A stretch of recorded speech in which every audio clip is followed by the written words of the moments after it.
Assalamualaikum, selamat sejahtera. Kita nak masuk hari ini iaitu damping and resonance ataupun pelembapan lah dan resonance.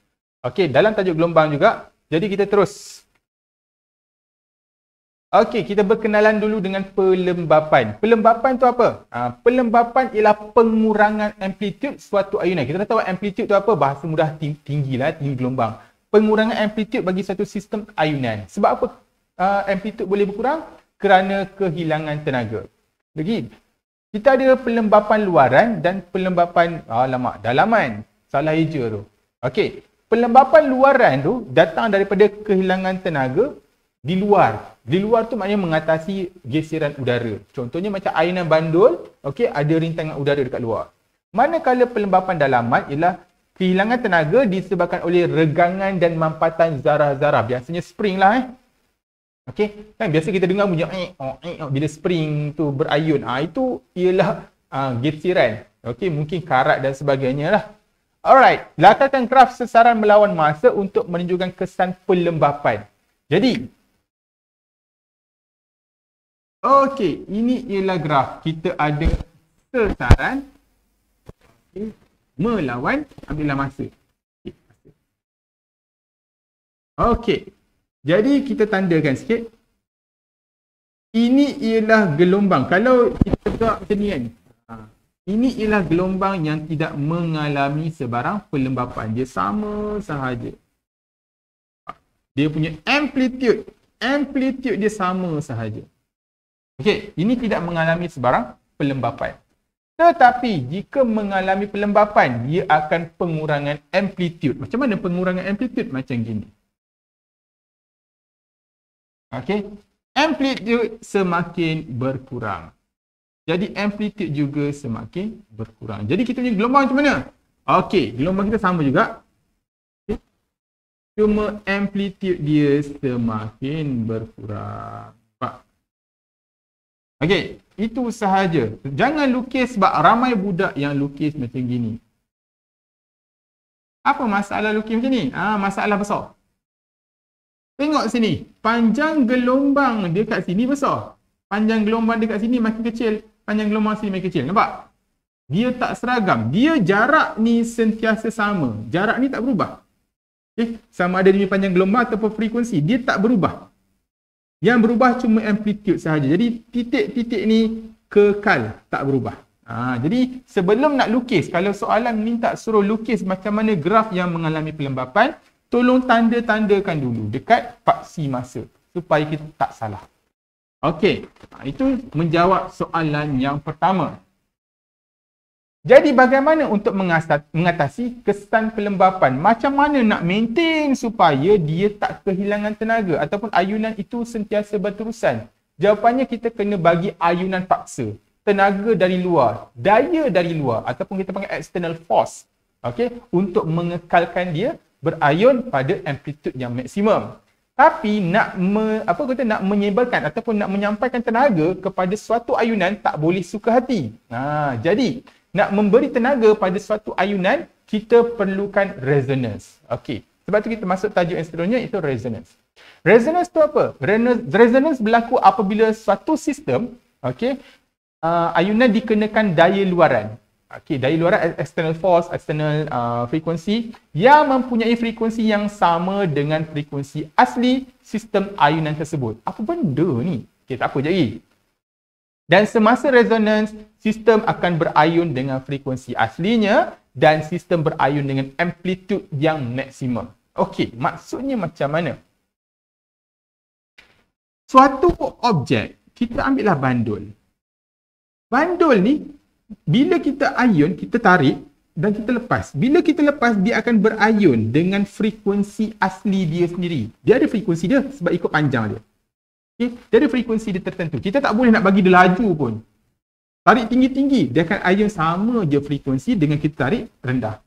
Okay. Jadi dia akan berayun dengan frekuensi asli. Itu maksud dia. Setiap objek ada frekuensi asli dia masing-masing. Okey, kita ambil contoh. Macam mana tenaga boleh disebarkan ataupun disampaikan kepada ayunan. Kita ada tala bunyi. Tala bunyi P dengan tala bunyi Q. Okey, tengok video yang saya letak dekat situ. Jika frekuensi, okey, ini ialah eksternal lah yang kita bekalkan. Kita ketuk kat sini kan. Disebabkan frekuensi dia 400 Hz, yang ni yang nak terima. Frekuensi dia sama 400 Hz. Bila frekuensi asli P sama dengan frekuensi yang kita external force tadi, daya luaran, okey. Jadi resonance akan berlaku. Jadi P boleh menerima tenaga daripada Q sepenuhnya. Sebab itu P dia boleh vibrate. Nampak tak kesan pada bola itu? Kita ketuk pada Q.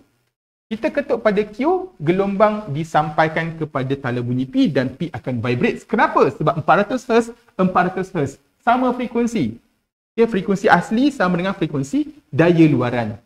Okey. Sekarang ini, kalau apa jadi tak sama? Okey.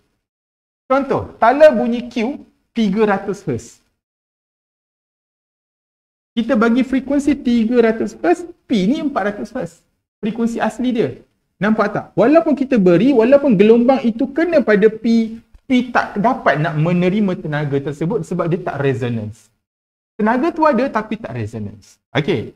Ini contoh yang mudahlah untuk kita lihat bagaimana tenaga tu boleh disampaikan ataupun ditransfer lah orang kata. Pemindahan tenaga boleh berlaku daripada tala bunyi Q ke tala bunyi P. Okey, yang biasa kita tengok ni. Ni Barton pendulum. Paling mudah nak kita tunjuk. Okey. So, sangat senang kita ambil tali, kita gantungkan satu bandul X. X ni ialah daya luaran yang kita nak bagi. Lepas tu kita letak beberapa bandul yang tak sama panjang. Okey. Kenapa buat macam ni tak sama panjang? Adalah satu yang sama panjang. Ambil lah yang C ni sama panjang dengan X. Bolehlah X sama panjang. Okey. Soalan yang pertama. Mengapakah semua bandul berayun apabila bandul X diayunkan? So, bila X kita ayunkan, semua bandul A, B, C, D ni akan berayun. Okey. Kerana apa? Kerana tenaga disampaikan ataupun dipindahkan kepada semua pendulum. Semua pendulum ini menerima tenaga dari X. Okey. Dan A, B, C, D ni akan mula berayun perlahan. Tetapi antara A, B, C dengan D, B akan menerima tenaga yang paling banyak. Kenapa? Kerana B resonance dengan X.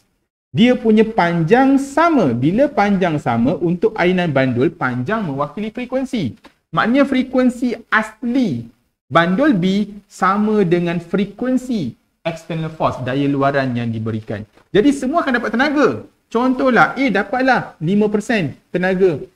C dapatlah 2% tenaga, nampak? D dapatlah 3% tenaga, nampak? Tetapi B dapat 90% tenaga. Macam tu contohnya. Semua akan dapat tenaga, tetapi B yang resonance, dia akan dapat tenaga paling banyak. Lepas tu bila dah resonance, apa berlaku? Dia akan berayun dengan maksimum amplitude. Tu nampak? Bandul yang manakah berayun dengan amplitude maksimum? Jawapan dia kalau dekat sini B. Kalau dekat dalam slide, yang sama panjang dengan X lah, iaitu C. Nampak? Okey, kenapa? Kerana dia sama. Boleh, banyak jawapan, boleh.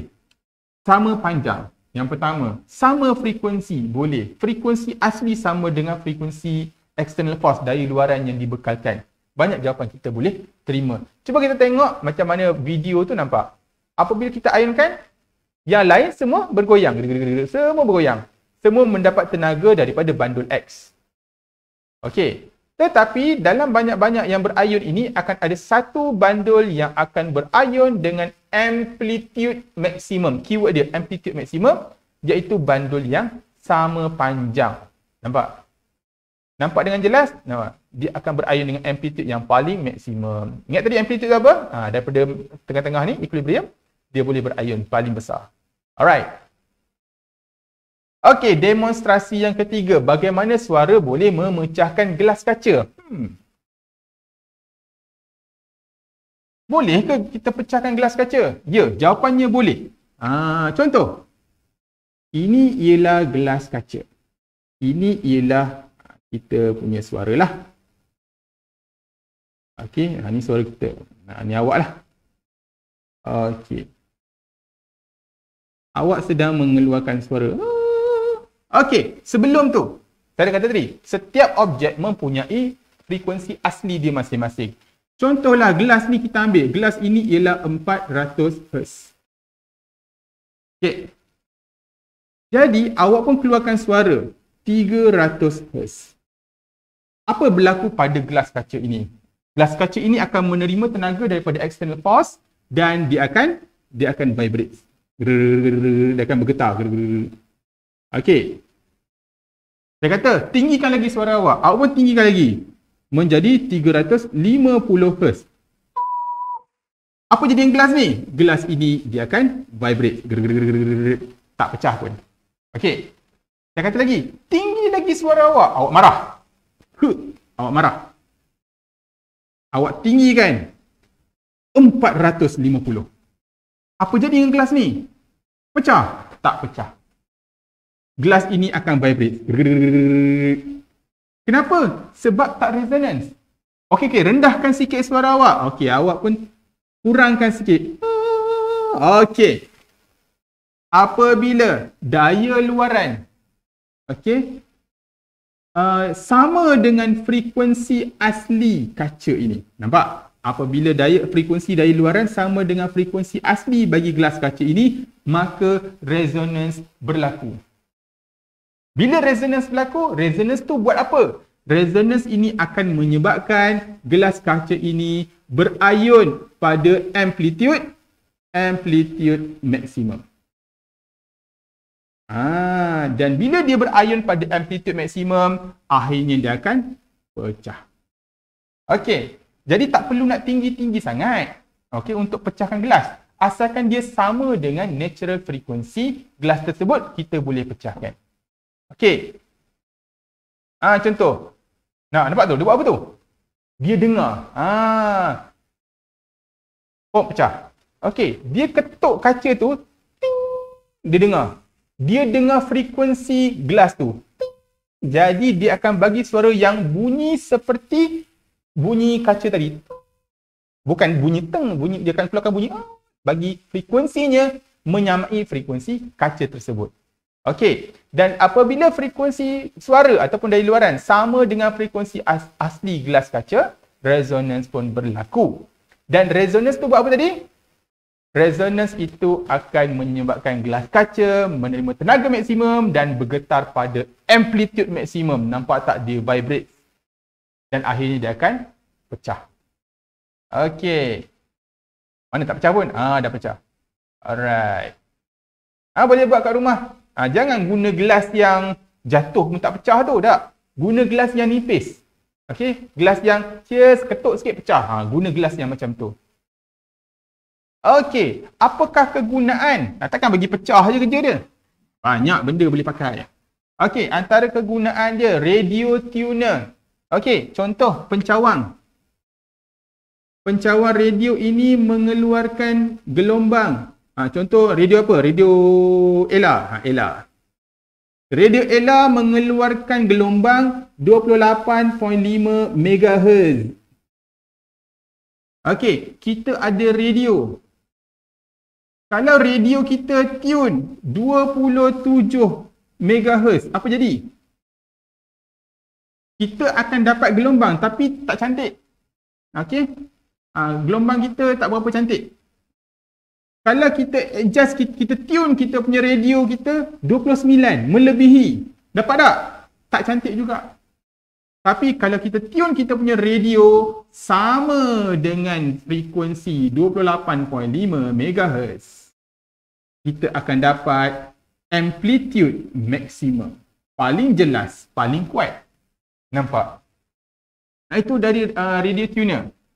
Yang kedua, remote control kereta. Remote control kereta yang menggunakan gelombang radio, okey, dia ada dia punya frekuensi tertentu lah. Dia macam kunci, dia berbeza sedikit antara satu sama lain. Sebab tu kereta kita punya remote tak boleh control kawan kita punya kereta. Kereta kita hanya dengan kita punya remote sahaja. Kawan kita dengan remote dia. Nampak? Tapi kalau frekuensi yang dekat-dekat, okey, kalau frekuensi yang dekat-dekat, kemungkinan kita pun boleh control kawan kita punya kereta. Kalau macam kunci juga, kalau kunci tu bentuk dia macam hampir sama, kadang-kadang kita boleh terbuka pun pintu yang kunci tu lain. Okey. Yang ketiga, wind musical instrument. Okey, alat muzik tiupan. Kita tiup menggunakan angin, tapi angin kita tu menghasilkan daya luaran yang menggetarkan alat muzik tersebut. That's why alat muzik itu berbunyi mengikut frekuensi masing-masing. Lagi tak? Ini stone treatment. Ni macam mana kita boleh pecahkan batu karang dengan menggunakan sound ataupun kita panggil dia ultrasound lah. Bila ultrasound tu dipancarkan, dia punya pulse tu akan menggetarkan. Frekuensi dia sama dengan frekuensi asli. Dia kembali kepada resonance tadi. So akan menyebabkan batu karang itu bergetar dengan kuat, dengan amplitude maksimum dan akhirnya pecah. Bila dah pecah, hancur, mudahlah dikeluarkan. Okey. Ni fenomena resonance dalam buku teks kita. Pada tahun 1940, jambatan gantung Tacoma Narrow, nampak? Runtuh disebabkan tiupan angin yang menyebabkan jambatan itu berayun secara resonance. Nampak runtuh dah. Bila ada angin tiup, kebetulan frekuensi kelajuan angin tersebut sama dengan frekuensi asli jambatan, menyebabkan jambatan itu menerima tenaga yang paling banyak dan menyebabkan dia berayun pada amplitude maksimum. Nampak tu? Bayangkan jambatan boleh berayun sampai macam tu sekali. Okey. Seterusnya, fenomena yang kedua, London Millennium Footbridge. Ni pun sama dalam buku teks juga. Jambatan mengalami ayunan di luar jangkaan apabila seramai 2,000 orang pejalan kaki berjalan. Macam mana boleh berayun? Bila jambatan tu dah mula berayun, orang yang dekat atas jambatan itu terpaksa bergerak mengikut ayunan jambatan. Nampak? Semua bergerak mengikut ayunan jambatan. Dan bila mereka bergerak mengikut ayunan jambatan, mereka sedang memberikan tenaga. Nampak frekuensi dia sama. Bila jambatan tu berayun, kita tak boleh nak lawan tau. Kita kena ikut jugalah dia punya ayunan. Bila kita ikut dia punya ayunan, secara automatik kita sedang memberikan tenaga kepada 2,000 orang tu, sedang memberikan tenaga kepada jambatan tersebut, dan jambatan tersebut lagi seronoklah berayun dengan amplitude yang maksimum. Kita yang bagi. Habis tu macam mana nak elakkan benda ni? Yang pertama, kena stop lah. Kena stop. Jangan bagi sebarang tenaga. Yang kedua, kalau nak kita lawan, kita panggil dia damper. Contohnya, ni damper. Dekat tepi tower, dekat tengah-tengah tu tingkat berapa tu? 92, 86, ada satu bola gergasi yang berjisim besar. Ini kita panggil mass damper. Mass damper ni fungsi dia adalah untuk mengurangkan ayunan menara tersebut apabila berlaku gempa bumi. Jadi bila gempa bumi berlaku, bangunan tersebut dia tidak berayun mengikut ataupun dengan amplitude yang maksimum kerana dia ada damper ini, mass damper. So, mudahnya macam gini. Ni budak yang buat ni. Perbandingan menara yang tidak ada mass damper dengan ada mass damper. Nampak? Bila ada mass damper ni, dia akan mengurangkan amplitude ayunan. Nampak? Ni berayun, nampak? Kanan kiri, kanan kiri. Nampak? Bila ada mass damper yang tergantung ini, dia kurang ayunan. Jadi itu sahaja perkongsian tentang damping dan resonance. Harapnya membantu. Sekian, terima kasih.